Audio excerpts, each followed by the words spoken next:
মহানদী নীলমাধব মন্দিরে ঢুকে মন্দিরের গর্ভগৃহে প্রবেশ করার ঠিক ডান সাইডে একটা বিশাল দ্বার রয়েছে। সেই দ্বার থেকে সোজা নিচের দিক নেমে গেলে এই সেই মহানদী, যেই মহানদীতে যে তিনটে কাঠ ভেসে এসেছিল, যেই কাঠ দিয়ে ভগবান জগন্নাথ দেব, সুভদ্রা মহারানী এবং বলদেবের বিগ্রহ প্রতিষ্ঠাতা হয়। এবং যেই বিগ্রহের প্রতিষ্ঠাতা স্বয়ং জগন্নাথ, মানে সে বিশ্বকর্মার রূপ ধরে এসে ওই বিগ্রহ প্রতিষ্ঠা করে। আগে উড়িষ্যার রাজা ইন্দ্রদুম্ন এবং দেবী গুন্ডিচা নীলমাধবেরই সেবা করত। তো তার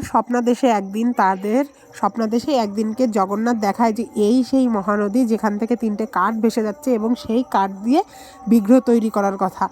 তো যাই হোক, স্বপ্নাদেশ অনুযায়ী রাজা তার সেই কাঠগুলো সংগ্রহ করে এবং সেই দিয়ে বিগ্রহ তৈরি হয়। আর সেই বিগ্রহই আজ শ্রীক্ষেত্রে পূজিত হচ্ছে।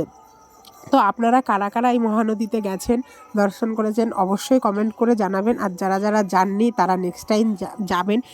এর মানে অপরূপ দৃশ্য, মানে সত্যি, মানে আমার ফোনের ক্যামেরা পিকচার কোয়ালিটি অতটা ভালো না, তাই আমি অত সুন্দর করে ক্যাপচার করতে পারি না। আর সবচেয়ে বড় কথা, ভগবানের সৃষ্টি যেটা আমাদের ভগবান চোখ দিয়েছে সেটা দিয়েই দর্শন করা সবথেকে সুন্দর। ফোনে সেটা ভালো আসে না, তবুও আমি চেষ্টা করেছি তোমাদের দর্শন করার। যারা যারা যাওনি তারা যাবে, আর যারা যারা গেছো তাদের তো কোনো কথাই নেই। হরি বল।